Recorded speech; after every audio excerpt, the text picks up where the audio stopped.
Welcome back, everyone, to episode number 14 of the Beginner to Master Speedrun. I ended last episode on a 47 game win streak, so we'll try and keep it going today. My current elo is 972, and I think the goal is to break 1,000, so we'll see if I can do that this episode. Let's hop into the 10-minute pool. And first game, playing Egothis. Play e4. And we'll stick with the standard openings. We have a Petrov defense, also known as a Russian. Now this could go into a Stafford Gambit if I take the pawn and black plays knight c6. But generally the best move is to take the pawn. We'll see what my opponent wants to do here. The main line is pawn d6. I did have a game in the series that featured knight takes e4, which is a typical mistake, which walks into queen e2. But we do see a Stafford Gambit. Man, the first Stafford of the whole series. And I'm not the one who's playing it as black. I mean, against the Stafford, I feel kind of bad because I'm just going to play the refutation. But against the Stafford, you do have to be very, very careful as white. Of course, black wants to take the pawn. There's knight c3 and d3, which are the two main moves. I'm going to play d3 as a safer move.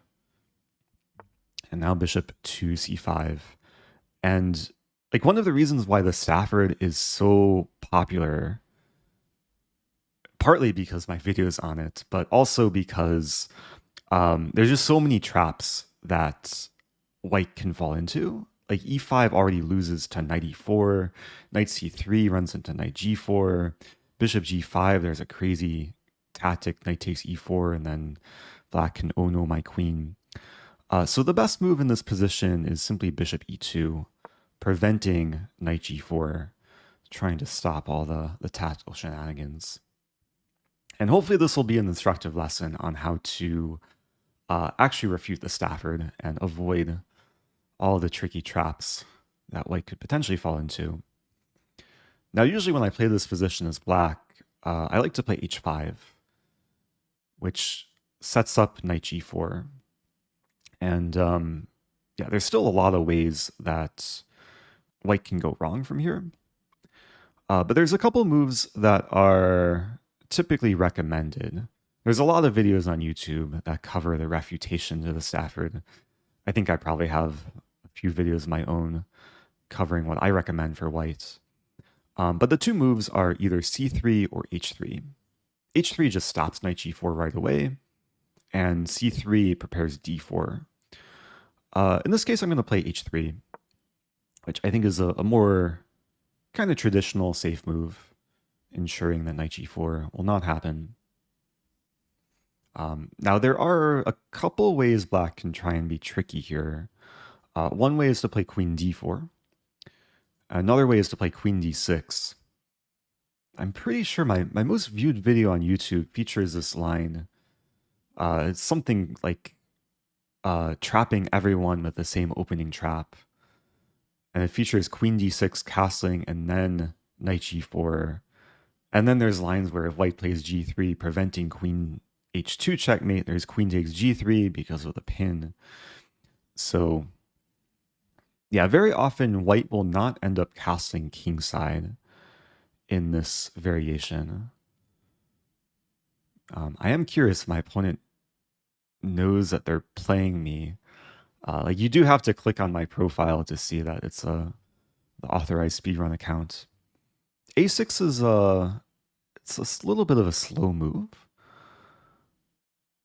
It does give room for the bishop to retreat, but also gives me time to carry through with my own ideas. And now I'm going to play c3, very simply preparing d4.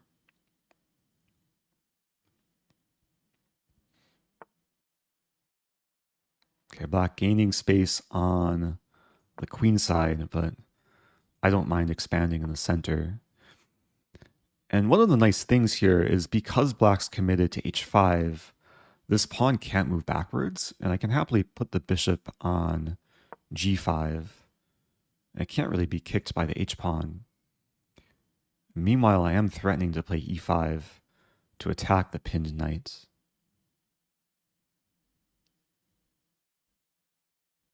So black is already probably not in the best position. Like, I'm up a pawn, I have the center. This is one reason why the Stafford is objectively not a great opening if white knows what to do against it. Queen d7 is actually not a bad move, escaping the pin. And now if I play e5, the knight can either move to d5 or e4. So I do have the option of taking, which does damage black's structure. Would provoke pawn takes back on f6. I mean, I also have the option of developing, like knight to d2, which I kind of like a bit better. Very simply defending the pawn. Very often when you're playing against a Stafford and you have this sort of structure, it's sometimes safer to castle queenside to ensure that black can't get anything on the king side. c5, okay. A bishop and pawn now form the battery against d4. There are 3 attackers. I mean, d5 is probably the easiest move to go for. Yeah, if I take, then I'm kind of allowing the bishop to find some life. So let's go for pawn d5. I'm gaining a little bit more space. I mean, it's possible black will play c4 or maybe c6 and try and break apart my pawn center. And even though the position is good for white, like, it still takes work to win. Like, even though I have a bunch of nice types of advantages, it's not game over just yet. Black is preparing to castle queenside. I might go for the same. I might go for queen c2 and queenside castle. I'm still not in any rush to take the knight. I mean, I could consider grabbing another pawn, but I think that's a little bit too materialistic. Yeah, I'll go for queen c2. And I am giving black the chance to castle, after which maybe then I can play e5. But I'm going to have to calculate. e5 looks like it wins material. Like, I attack the knight, which is now pinned to the rook. But if I play e5, there's queen takes d5. And then that, in turn, pins my pawn to the undefended bishop. Yeah, still tricky. I probably just want a castle here. Like, no reason to play e5 and make a big mess. If I castle, everything is still pretty harmonious, pretty well defended. But I do want to be constantly looking for tactical ideas. Like, e5 is still on the radar. Also, the queen and king are aligned on this diagonal, so I want to look for ways to maybe get a bishop to like g4 or f5. Not going to happen soon, though. It's a useful move, getting off the diagonal, applying pressure to the e-pawn. I was considering bishop d3 briefly, but then that runs into c4, and then I have to move back, so not the most productive idea. I think in a position like this, I want to ask myself, what's my worst piece and how can it be improved? And I think the simple answer is this rook. So one piece that was not really doing anything. I'll be happy to support the pawn in the center. And maybe the plan is to play like bishop f3 and eventually get in e5. Yeah, I'll play bishop f3 here. Like, even though the bishop's not doing much, it's kind of blocked in by the pawns. It does help reinforce things. Well, maybe make e5 possible, because I do unleash the rook.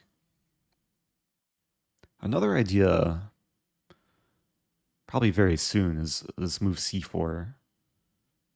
And maybe I could have considered it the last few moves.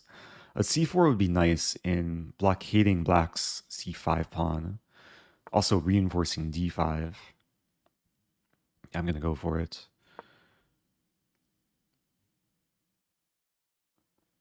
And it's well supported by the knight. And basically what I'm doing here is I'm over defending the d5 pawn.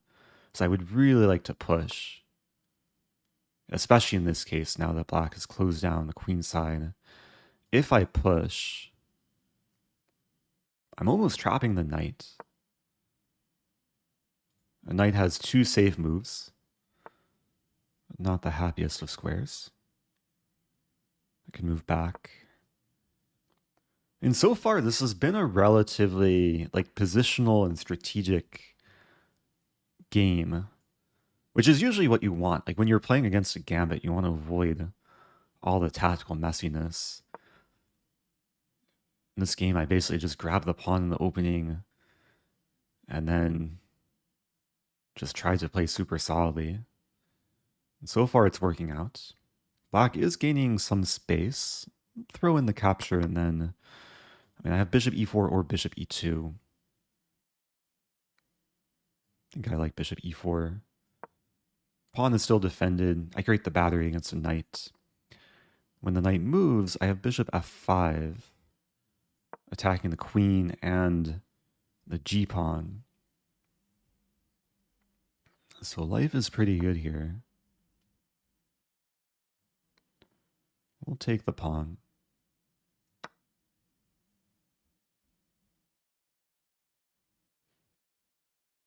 I did burn a lot of time explaining the opening, but it's still over 3 minutes. Probably have to up the pace a little bit. And going forward, I think a nice plan would be to play f4, keep gaining space. Black's offering a trade. Do I want to trade? Yeah, I might as well trade. Given the time situation, given the fact white's up 2 pawns. Now I might as well put the rook back on h1. Like the rook served its purpose on e1, helping the pawn advance. And now that h-file's open, knight's attacked. Black counterattacks a bishop. So if I take, it's basically a trade. But I could win the pawn in the end. Another idea here is to play knight e4 and just centralize.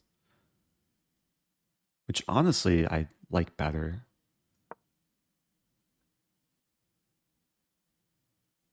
Like I'm almost threatening, probably am threatening rook takes h7, then knight f6 if I want to be fancy.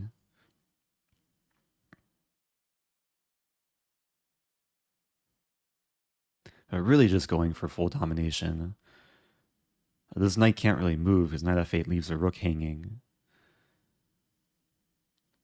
And in the meantime, if I take here, take, and that's just a kind of big trade. Looking at this move d6. Then if takes, I take with the fork against the king and rook. And this bishop is really out of it, completely boxed in. Okay, I'm going to play queen d3. Even though this walks into a pin, the idea is to play queen d5. I'm also over defending the bishop, so it gives my knight some more mobility.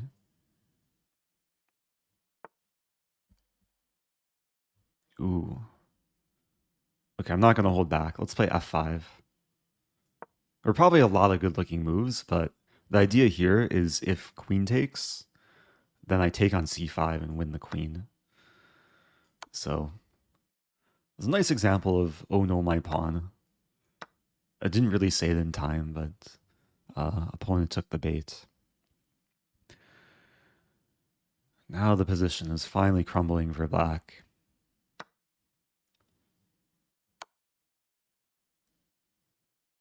Be winning the knight next move. There's also queen d5, but I think I'd rather win some material first. And this is mate in 1. Okay. So honestly, I was not expecting to face a Stafford Gambit at this rating level, but I mean, my opponent, maybe I'm curious if my opponent has like watched some of my videos or how they learned the opening. Uh, if we just go through, I'm hoping this is a nice example of like how to play against a Stafford. Like very simply, d3 bishop e2, preventing most of the shenanigans. H3. I will say in this position, if I was playing black, the move I like to play is queen to d4. And this is still tricky because f2 is a big target. And if castling, there's a line queen d6, preparing knight g4.